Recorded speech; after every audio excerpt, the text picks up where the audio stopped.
Hello guys, Assalamu alaikum and this is Khaja. Welcome to a new video on etiquette for netizen. Netizen কাকে বলে আমরা জানি, citizen বলা হয় নগরবাসীকে, আর ইন্টারনেটের নেটে যারা যুক্ত থাকেন তাদেরকে বলা হয় netizen.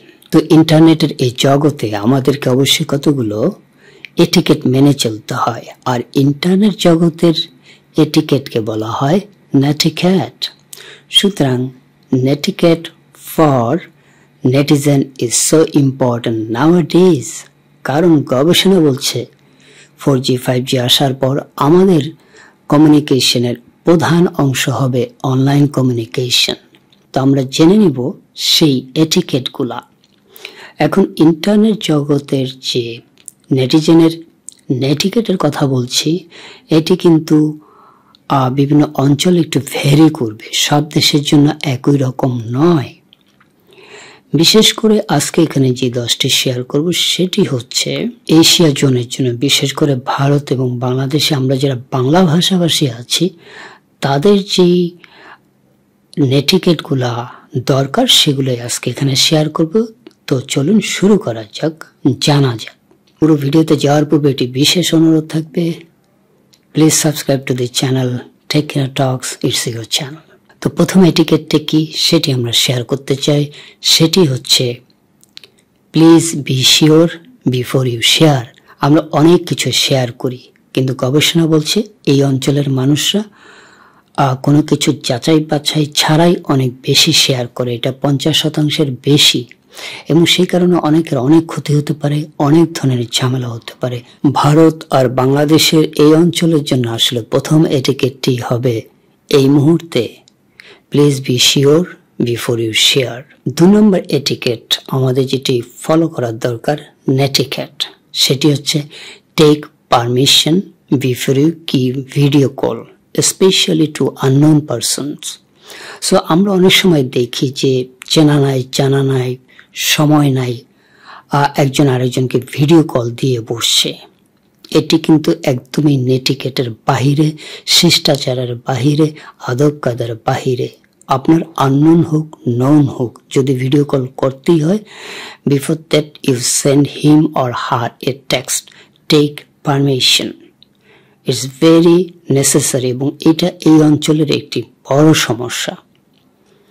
Without any permission, without any consent, without knowing anyone, giving someone video call is not a practice of a good netizen.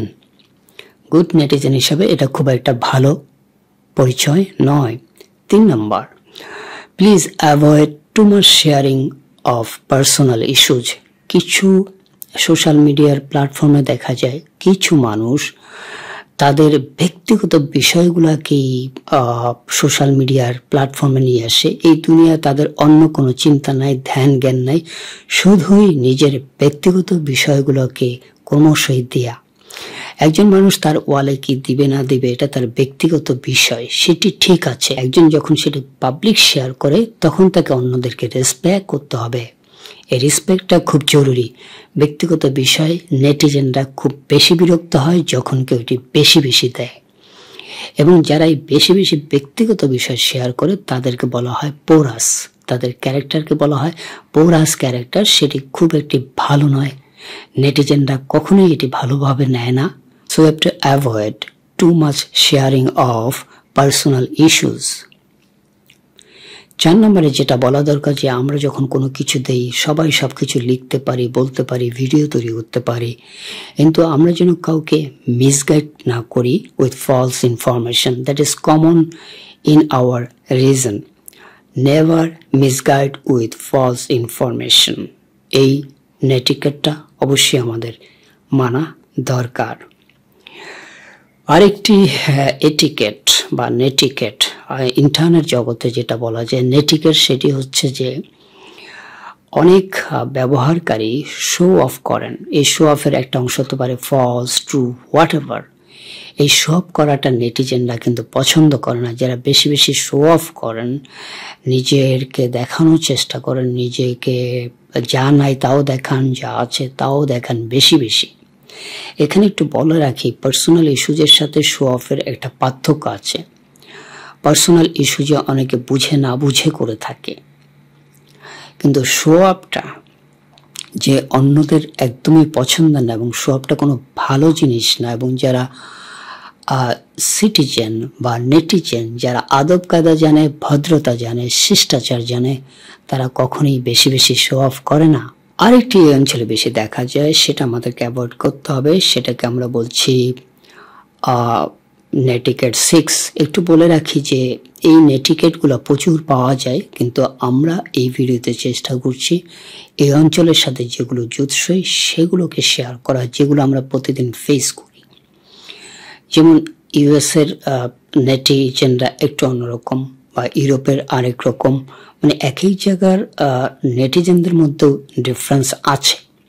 সুতরাং সেগুলো আমাদেরকে খেয়াল করতে হবে। আমরা বলবো যে আমাদের অনুযায়ী কোন নেটিকেটটা সবার আগে জানা দরকার।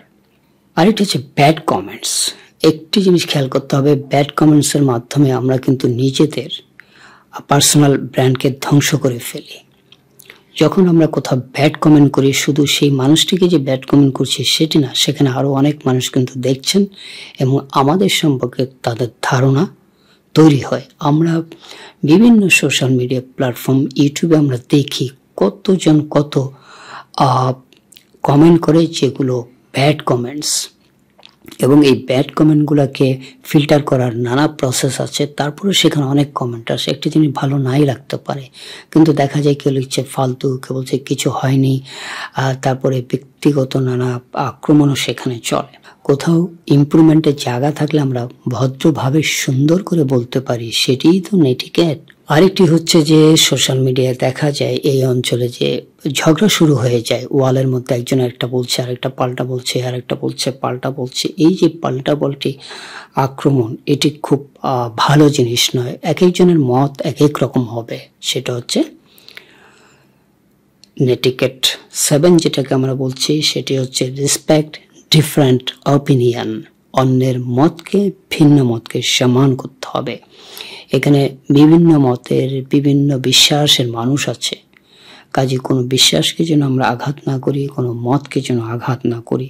অন্যের মতকে, অন্যের বিশ্বাসকে আমাদের রেসপেক্ট করতে হবে। এটিকেট 8 আরেকটি বিষয় দেখা যায়, এই যে ব্যাড কমেন্টসের কথা বললাম কিংবা ভিন্ন মতের প্রতি শ্রদ্ধা বললাম, অনেক সময় দেখা যায় একজন আরেকজনকে পার্সোনাল অ্যাটাক করছে। এটি পৃথিবীর কোনো অঞ্চলেই এটি কোনো ভালো নেটিকেট নয়। এটি একদমই আদব কায়দার বাইরে, শিষ্টাচারের বাইরে। কোনো মানুষ কাউকে পার্সোনালি অ্যাটাক করতে পারে না। এবং আমরা দেখছি শুধু পার্সোনাল অ্যাটাক যে কমেন্টে হয় সেটি নয়, কাউকে নিয়ে পোস্টও করা হয়। কাজেই কাউকে ব্যক্তিগত আক্রমণ করার কোনো অধিকার কারণ নেই। এটি অবশ্যই আমাদের মনে রাখতে হবে। We cannot attack anyone personally. আরেকটি নেটিকেট হচ্ছে take care of social media relation. কারোর সাথে যখন আমাদের সম্পর্ক একটু ভালো হবে, সেখানে অবশ্যই যথেষ্ট কেয়ারফুল থাকা দরকার। ব্যক্তিগত তথ্য, ছবি বা ব্যক্তিগত ভিডিও শেয়ার করার একটা প্রবণতা দেখা যায় এবং সেটা নিয়ে অনেক কিছু হয়। এটা কিন্তু যখন আবার ছড়িয়ে পড়ে, তখন মানুষ দুপক্ষকেই অপছন্দ করে। যার ভিডিওটি ফাঁস হলো বা যার ছবিটি ফাঁস হলো এবং যে ফাঁস করলো, দুপক্ষকেই নেটিজেনরা খুব একটা ভালো দৃষ্টিতে দেখে না। সুতরাং এইখানে একটি নেটিকেট হলো যে এইটা যেন না ঘটে। কাজেই take care of your social media relation. Social মিডিয়ার সাথে বা সোশ্যাল মিডিয়া প্ল্যাটফর্ম ব্যবহার করে নানাজনের সাথে আমাদের নানা সম্পর্ক হতে পারে বা হয়, এবং অনেক সময় সম্পর্কটা ঘনিষ্ঠ হতে পারে। কিন্তু সেই ঘনিষ্ঠ সম্পর্কের জন্য সোশ্যাল মিডিয়া প্ল্যাটফর্মে এমন কিছু শেয়ার না করা, এমন কিছু কথা না বলা যেগুলো পরবর্তীতে ফাঁস হলে মানুষ দুপক্ষকেই ব্যাড নেটিজেন বলবে। আর সর্বশেষ যে নেটিকেট দিয়ে শেষ করতে চাই সেটি হচ্ছে ফলো কমিউনিটি গাইডলাইন্স। প্রত্যেকটি সোশ্যাল মিডিয়ার আলাদা আলাদা কমিউনিটি গাইডলাইন্স আছে। If you follow those guidelines, we can avoid many challenges. We can avoid many problems. এই যে কমিউনিটি গাইডলাইন ফলো না করার টেন্ডেন্সি অনেকের আছে এবং সেজন্য তাদের নানা ঝামেলা হয় এবং এই ইন্টারনেটের জগতে নেটিজেনরা তাদেরকে একদমই পছন্দ করে না এবং সাথে সাথে সেখানে রিপোর্টারের ব্যবস্থা আছে, অনেকে কিন্তু রিপোর্টিংও করে থাকেন। সুতরাং সর্বশেষ যে নেটিকেটটি আমাদের ফলো করা অবশ্যই উচিত, that is community guideline of respective social media platform. Respective এই কারণে বলা হলো কারণ কমিউনিটি গাইডলাইনটা এক একটা সোশ্যাল মিডিয়া প্ল্যাটফর্মের এক এক রকম, সেটি সারা পৃথিবীর সব মানুষের জন্য সত্য এবং সেটি আমাদেরকে পালন করতেই হবে। আজকে শেয়ার করলাম 10 etiquettes ফর নেটিজেন। আশা করছি এই ভিডিওটি আপনাদের ভালো লেগেছে এবং এটি আপনাদের কাজে লাগবে। আজ এ পর্যন্তই, আবারও দেখা হবে, কথা হবে ইনশাআল্লাহ। আসসালামু আলাইকুম।